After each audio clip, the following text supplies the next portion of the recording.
as to whether people, by and large, ate better when you were young and raising your kids, or if they eat better now. And the thought behind that is that you home grew your food, and it's probably better for you than. But whatever you think about that. Another question has to do with walking. Just simply that people relied on their feet a little bit more, and they walked here and there, and they didn't hop on the car or in the car and go off. And then the other two questions, one has to do with the dead.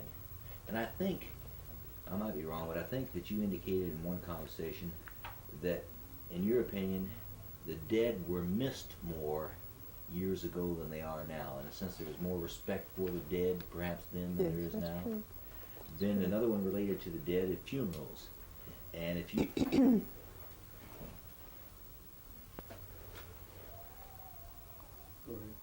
Okay, Flora, in your opinion, did people eat better 40, 50 years ago, or do they eat better now, and why? To me, they ate better then. They had fresh food, and oh, there I go. They had fresh food, and in the summer, they would can their food for winter.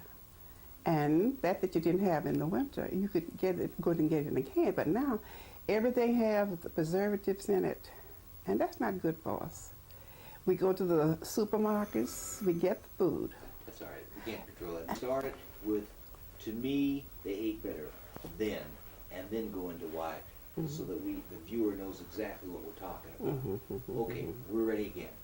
To me, we ate better then than we do now, because we had fresh foods, and that we didn't have in the winter, we canned them in the summer, and they were prepared for us. We got ready for them, and now we go to the supermarkets and get the frozen foods, and then we didn't have to do that.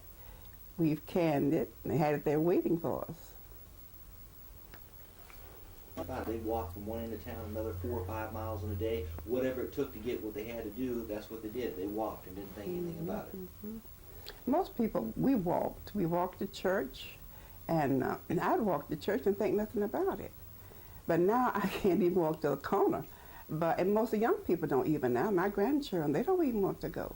But we walked anywhere we wanted to go, and I thought nothing of getting out, walking to the bus line, getting back. Any time of day or night, we wasn't afraid to get out then, but we could go. And walking was good for us, and we kept it up, and it kept us, I thought, younger.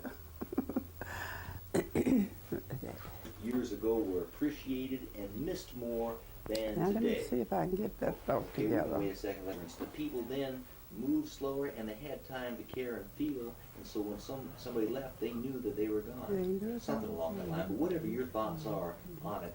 Well, I think people grieved more for the dead than they do now. I remember that when we had death in our family, it was just something that we could hardly stand. And another thing, we would go to a funeral, and they made them so sad. But now they don't do that anymore. The preachers limit their sermons, and the singing is differently and all that. But we were very emotional with a funeral, and that kept a memory in your mind that you wouldn't even want to keep now. I wouldn't want that memory, not now. But then, I guess that's all we had to think about was what we had lost. They were precious. They are just as precious to us now as they were then. But I feel like we would, things are just a little different now than they were then.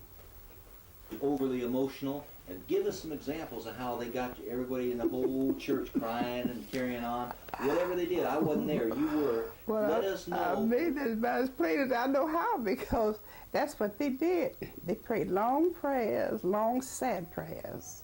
They sang long sad songs.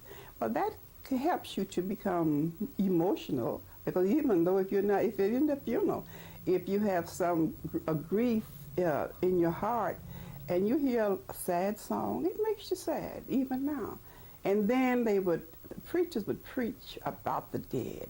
They would tell you that your mother and your father, whoever it was, they're gone to heaven, and they're looking down on you and all that. Well, we know now that's different. We know that they can't look down on us because they are dead. They can't look down on us.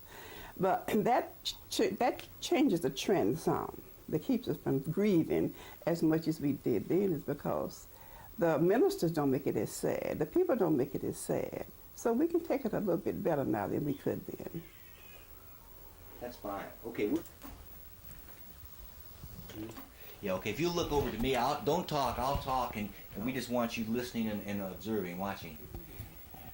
I don't know about you, but this last week, it kind of took all the starch out of me. All the different kinds of weather we had, the sub-zero, the snow, the ice, the fog. The other night, I drove home from Red Bank to Highway 58, and I actually wondered if I was going to make it, because I thought, gee, if there's anybody stalled in front of me, we're going to have a collision, because I can't see where I'm going. This kind of thing. And now, today, it's supposed to rain, thunder and lightning, so it's Friday, and you know what I'm going to do between now and Monday? Lay down. That's the long and the short of it. Nothing. Phone rings, no one's answering. Okay. If we can get maybe one more shot. Flora, if you could stand, and maybe we could get you to, is there...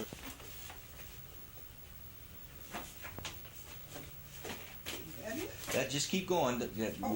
You're doing fine.